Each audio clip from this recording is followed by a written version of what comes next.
Thank you and welcome to the show for today. I am host Alana McLaughlin and you are watching Perspectives. This morning on the show I have guest Patrick Walker-Reese here to discuss his faith, background, education, and ultimately dream builders in Tennessee. Thank you, Patrick, for coming this morning. Thank you for having me. And just to get this first segment rolling, we're going to talk about baby Patrick. Tell me what childhood looked like, those early years for you. For sure. So I was born here, and I grew up in Chicago, right? And so I always tell people I'm too from here to say I'm from Chicago, but that's where I learned how to walk, talk, ride my bike, and all of that. And so I was, my mother struggled with addiction coming up, and my father was incarcerated for like 20-some years, my biological father. I was taken in by a great family, and I tell people all the time, for me, I understood early, like 5 or 6, that like if I don't do something different, one of these paths might be my route.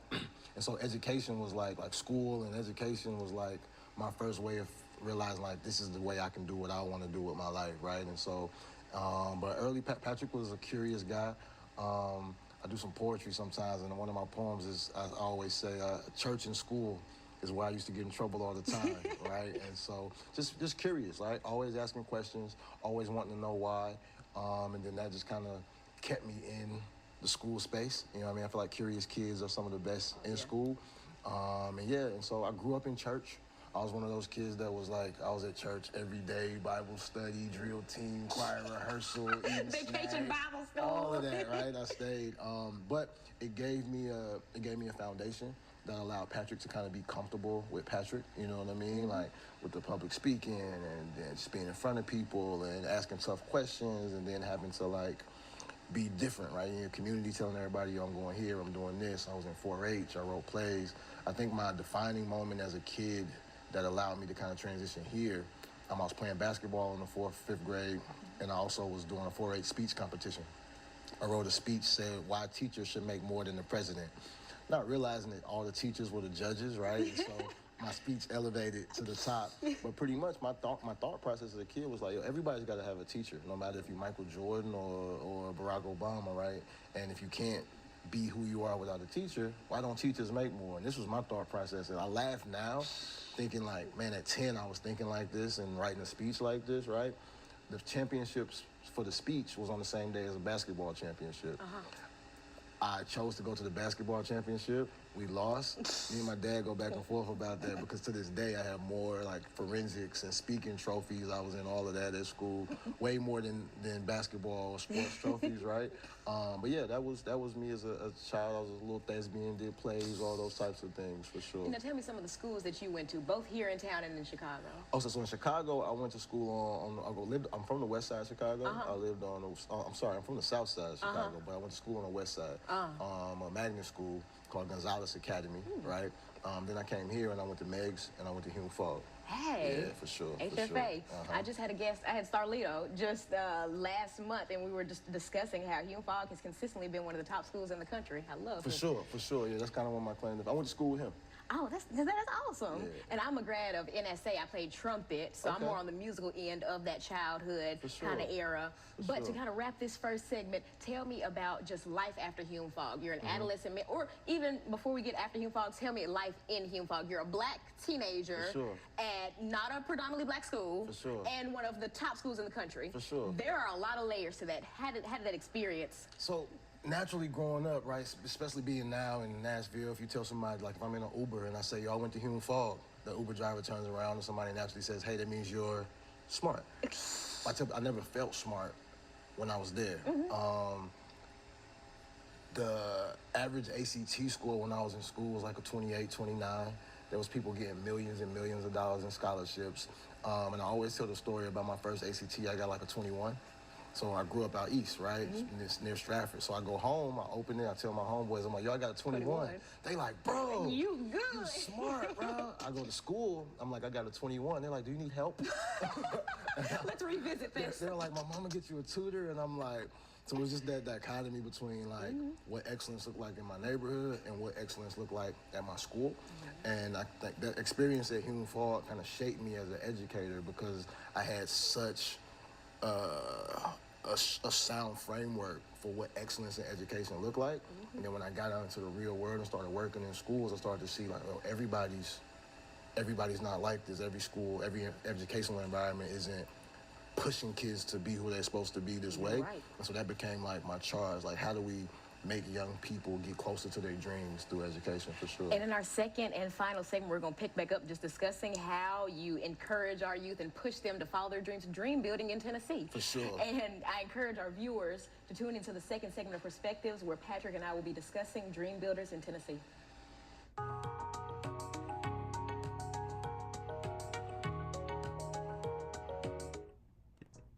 Welcome to the second segment of the show for today.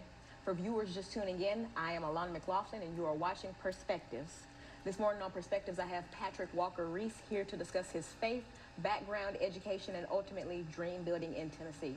In our first segment, we spoke about upbringings in both Nashville and Chicago, Illinois. We talked about the different schools that have impacted Mr. Reese and ultimately how that has shaped him. So we're going to just pick back up where we just left off in that first segment. Sure. We were talking about you kind of establishing that framework of what success looked like. And we were leading into the years after Hume Fogg. So you tell me what life looked like after you've gotten this diploma from Hume Fogg, and just kind of what 18, 17-year-old Patrick looked like. So the best story I can tell, so I remember I told you growing up in Chicago, right? So my mom was married to an amazing guy. His name was Carl Larrieu. So when I moved from Chicago, I was like, Walker-Reese is my biological name, but that represented the portion of me right? So I was like, yo, I'm Patrick Larrieu. So anybody from Meggs or Hume Fogg, they know me as Patrick Larrieu, right? So I just started writing it on papers, and nobody ever questioned it before technology. Long story short, I'm about to graduate. Guidance counselor calls me in. She's like, we need Patrick Larrieu to the office. And I'm like, dang. They call me in. They like, yo, Patrick Larrieu doesn't exist. I'm like, yo, close the door. And it was the first time, my second time in life, ever telling somebody about my upbringing and how the names was different. So I went home and told my parents. They like, yo, you can get a lawyer. We can change the name. So I'm like, boom, I don't want to pay for that. So I go back to school and I tell my counselor, like, so what we're going to do is put Walker-Reese on my diploma so I can use it. But when I walk across the stage, say Larrieu, so nobody answers any questions. I go to college at Tennessee State, and then Facebook comes out, and you got to use your real name. And so now people are calling me like, yo, Pat, it's this Walker-Reese guy on Facebook. He looks like you, right? And so we just kind of moved through it like it was a middle name. But once I had that experience, I realized like how many other people are having this like identity struggle, history struggle, struggling with what they came up with, right? And so I used my time at Tennessee State to really like figure out who Patrick Walker-Reese was, right? And so even now, when I hear people say it, I kind of joke because it's kind of taken on a thing of its own. But it's like, I think all the success I received come from me kind of like owning who I actually was in that space. And so I got into student government when I was at Tennessee State. That's really what opened my eyes. I got to travel. I was in a leadership cohort. They were sending me to New York and sending me to LA. And I started to see like, get introduced to like these big companies. But at the time I had a mentor who was kind of leading this cohort. And I was like, yo, I want to help navigate people the way you've navigated me from this naive young man to like this guy who's hosting conferences in New York, right? And so Aspire was built out of that desire to get people closer to their dreams, literally. I went back, I graduated from Tennessee State with a history degree. I thought I would go be a history teacher. I didn't want to make history teacher money. Started working at Martha O'Brien. I had some good friends that were making a lot of money as entrepreneurs. So about 2012, I was like, yo, let me start a business. And I ended up starting an educational consulting business. I thought I would just be like a motivational speaker, go around, but I ended up being more of a consultant, workshops, writing curriculums, writing books, all geared around those intangible aspects of success, vision statement development, passion identification, strength identification, and it just began to grow. Our client list grew, and now we work with some of the best universities across the country, some of the best institutions in the city, nonprofit, for-profit, and a couple businesses. We got into some business development over the last 3 years as well. And I kind of want to talk about the technicality of just establishing a business. It sounds good, it sounds easy and beautiful, but I know that there's a lot of just groundwork with that. So so now you have this idea for this educational consulting company. Now tell me how you put this into fruition. So it was a guy named Eric Thomas, right? He had that famous speech, you gotta succeed as bad as you wanna breathe. And I heard him say Nike gave him $10,000 for a speech. And I remember sitting there with my brother like, Nike did what? And at this time, again, I was SGA president when I was in school, so I had been giving speeches my whole life. But I never knew you could make $10,000 for a speech. Right. And so to start out, I would go and people would just pay me to give speeches. But I realized early that it was easier to get contracts than it was to get somebody to give you 10, 7, 8,000 for 30 minutes, right? Right. And so I built a set of workshop series, and then I got an LLC, which I encourage everybody to do in America. Just get you an LLC so you can kind of start. And then from there, it was just about building a brand and awareness. I was an educator, and so once I started the business, like most consultants or most people, I just went back to the people that I had already worked with and was like, yo, let me come talk to your class. And I took a camera with me everywhere, probably 12 years ago, before people. So I was walking in the White Creek with a suit, Jordans, and a camera, and kids were like, "Yo, hold on, let me see what he talking about." Like, who is so that? I had about 7 to 10 minutes to get their attention, and then once they saw, like, yo, and I always knew my story was pretty relatable to most of the people that come from urban environments, and just being able to like give the speech and then turn right around on social media into the world and kind of show them via the camera, that kind of helped it grow. But that was my business model early. But the LLC was cool. I had a friend that kind of helped me. It was maybe 300 or 400 at the time. That was a lot. But I think it's that first initial step of getting the LLC and then growing the brand behind it that kind of stops a lot of people. But that was 12, 13 years ago. It's been good since then. And Patrick, before I even get even deeper into the company, you mentioned being an educator. You were at McKissick Middle School, and we just totally like glossed over your Metro experience. Tell me about that experience at McKissick. So I'm working at Martha O'Brien. I called my director. I'm like, yo, I want to quit my job and teach people how to build dreams. I want to travel the country. She was like, you should probably come up with a plan first. So I went back and got my master's. While I was getting my master's, I left my full-time. I was working at Nike, and I tell people all the time, like, I'm working at Nike, tying shoes, telling people, I'm about to be a speaker. Like, I'm about to travel. They're like, well, whatever, right? But then from there, I was doing Metro was my largest client at the time. I was making 15, 20,000 a year from them. But then I was substitute teaching because my contracts were over in like April. You still had to like pay bills. So I'm substituting at McKissick, and the principal at the time, he comes to me, he's like, yo, we got this new spot where you can do like community engagement and still run your little company. And I was like, yeah, that's how he told me. I was like, bet. So I went from making like $15, $16 an hour to $47,000 a year in like one meeting, which was great at the time. I'm like 25, great. But then my little company, the very next semester, gets a big contract in New York. So I get hired in August, and like October, I get a call like, hey, I need you in New York every Friday for 6 weeks. We got a contract. So I'm walking up the steps to tell my principal, knowing that I'm finna get fired. And he's like, what if I tell you can't go?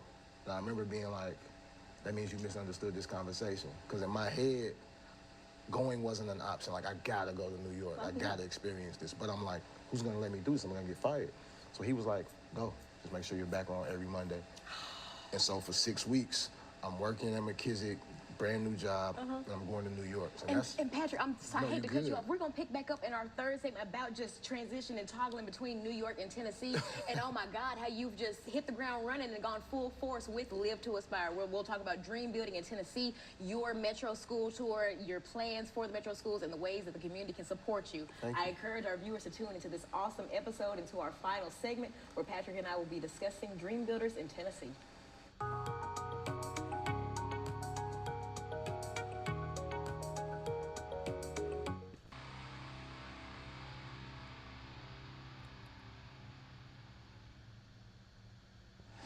Welcome to the final segment of the show for today.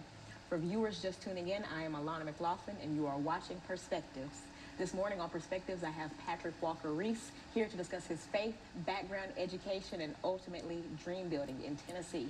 In our first two segments, we talked about his different experiences in both Nashville and Chicago, even up to New York, which we'll pick back up on in this final segment. We talked about his background, his childhood, and how that has impacted him, and ultimately the impact that he seeks to have on Tennessee youth. And so thank you, Patrick, again, and just let's just get this ball back rolling. We left off, you've gotten this contract in New York. For sure. But you're still working in Nashville. Yeah. And so you're just thinking, like, I'm about to quit this Nashville job, go full force, but then you've been given the option to be in New York on this Friday and be back in Nashville by Monday. So you tell me about those 6 weeks and just what that traveling, what that looked like. So it was amazing. It was I tell people, as an entrepreneur, you go through a couple phases. You go through like wanting the dream, you go through like seeing it, and then you have those moments kind of like now when you're like, oh, I'm in it. Like, this thing is real, right? So I'm flying to New York, I'm flying back, 6 weeks. And so I'm in New York, I'm doing a workshop in Brooklyn on Fridays, Harlem on Saturdays, Sundays I'm flying back and I'm showing up at work, right? And so I'm feeling like a big dog. There's no money coming in for real until the contract is over. I'm risking my job every day. But what I learned was, I remember the kids in New York, they like, yo, you from Nashville? I'm like, yeah. They like, oh, that's Cashville. And they like, what you doing here? I'm like, I fly here for y'all. And the kid was like, yo, son, swear, son, you fly here every week for us, son? I'm like, yeah. He like, word to my mother, like, if you fly here every week for us, I'm gonna come back next week to see if you're here. And so for 6 weeks, I had 100% attendance, right? And then it showed me like the need for dream building is coast to coast. It's not just something that East Nashville kids need or Hume Fall kids need. Like students everywhere were having this, and social media was just taking off. And I feel like that was the first time that young people started to be able to see like, this person is doing what I want to do. How do I get there? And so I just became that conduit. And my brand grew so much because people are seeing me on social media. They're like, he's in New York every week. Like, and you know how it is when everything's a little bigger in New York. And so that helped me be able to come home. And then they're like, whatever you're doing in New York, can you do it for our kids? And then I took that 6-week model in New York and it became the framework of our business. And that's how I transitioned from the desire to be like a one-time come and leave speaker to like, let me come work with your children for 6 weeks. Because I always tell people, you're not gonna really change nobody's life in 60 minutes. Right. But in 6 weeks, we can grow together. And that became how Dream Builders was born, as a kind of 6-week development program. And so tell me some of the things that you tackle with the kids. Like, run me down. You've just walked into a school. You're walking into the gymnasium. You hear like the buzzing, the clacking of the nails, the footsteps. Now tell me, just kind of run down what a day in a school or a day with the children looks like. For sure. So first we'll walk in. I'll tell teachers, like, don't stop anybody from texting. Let them stay on their phone. If they sleep, let them stay asleep, because the world is going to wake you up at some point. Ooh. I want to talk to the people that want to be here, right? And then from there, we focus on about 6 key concepts out of the gate: vision, passion, and strength. Okay. What you want to do, why you want to do it, and what you're really good at. Okay. Right? I tell people, I don't know you and you don't know me, but what's something you think I've been good at my whole life? Talking. And everyone around the country says that same answer.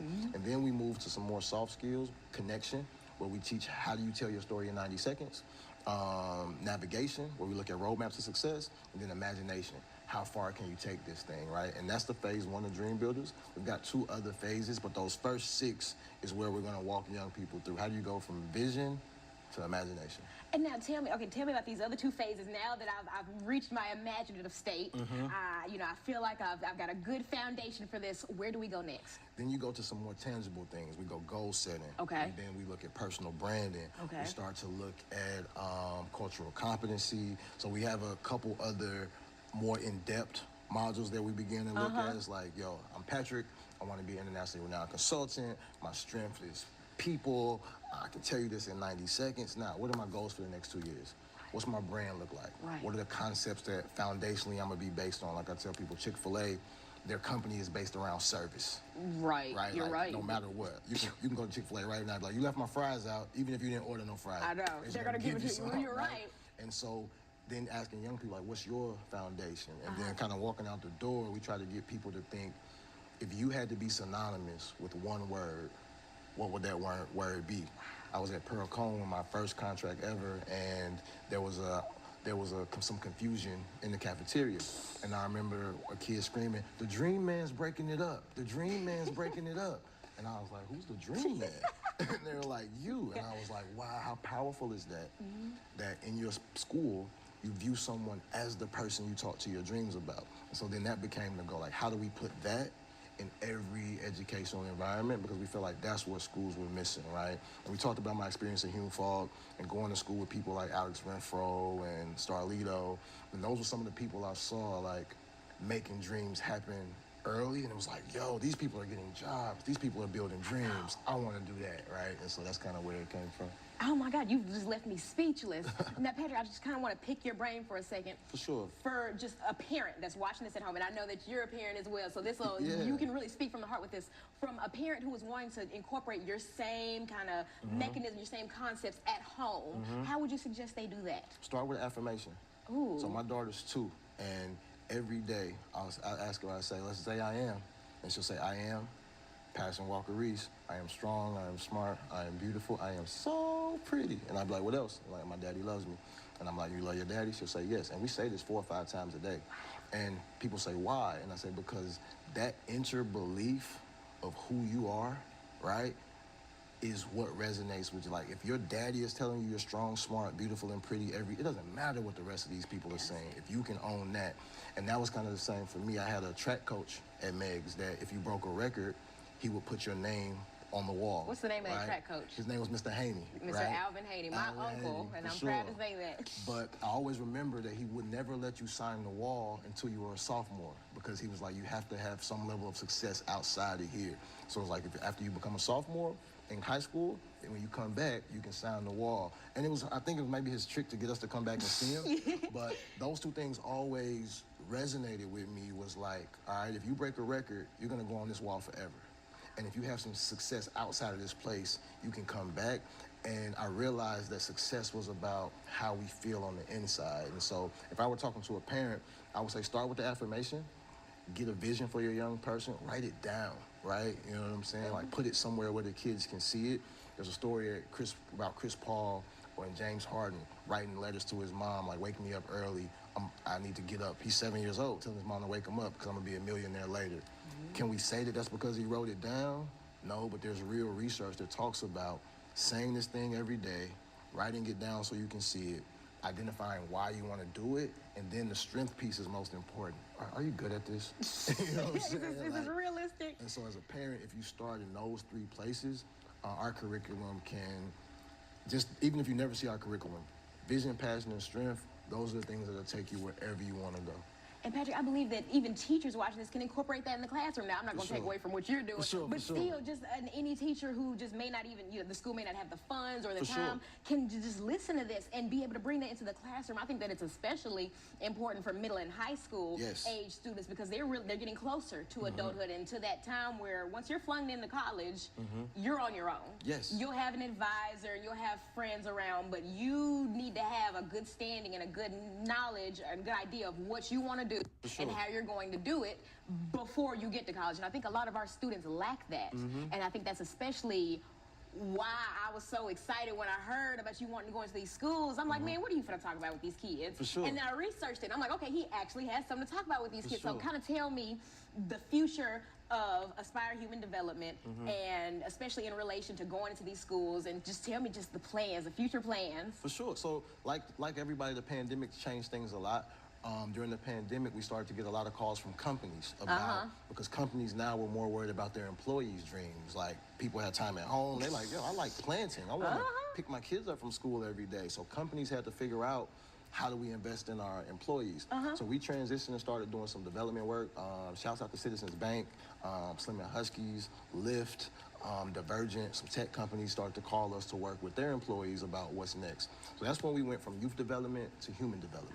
So now Aspire is a human development company. And I hate to cut you off, Patrick, but I want to say that is a great, just overall kind of explanation of Aspire. It is not just for youth, but for humans. For sure. And I think that's a good way to leave off on this final segment. And I want to thank you for coming to share you. I know that we have so much more ground to cover, and we're going to come back on that, but I thank you for just allowing me to hear your story, and thank you for just sharing that with me. And to our viewers, I thank you for just the opportunity to share another perspective and just for one more morning. Thank you and good morning.